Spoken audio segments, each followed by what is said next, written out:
Hello beautiful ladies, good morning. लहानांपासून मोठ्यांपर्यंत सगळ्यांचेच हेअर व्हाईट झालेले, ग्रे झालेले आहेत. सोल्युशन काय? केमिकल? नो.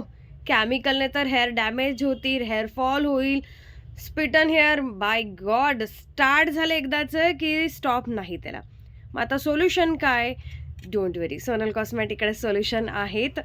जे वयस्कर आहेत किंवा जेंट्स आहेत त्यांना ही ब्लॅक मेहंदी ही टोटल नॅचरल आहेत, यात केमिकल झिरो आहेत, 0% केमिकल आहेत यामध्ये.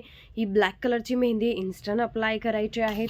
त्याचबरोबर ही बर्गंडी आहेत, बीटच्या ज्यूसमध्ये भिजवल्यानंतर काय रंग येतो सुंदर, अफलातून, आणि केमिकल नाही त्यातल्यात. आणि ही ब्राऊन मेहंदी आहे. 3 कलरच्या मेहंदी असतात आपल्या इथं. ज्यांना ही शॉपला व्हिजिट करायचं आहे त्यांनी शॉपला व्हिजिट करा, ज्यांना ऑनलाईन परचेस करायचं आहे त्यांनी ऑनलाईन परचेस करू शकतात. इतकी सुंदर मेहंदी, तेही विदाऊट केमिकल. आवर्जून परचेस करा आणि आवर्जून शॉपला भेट द्या.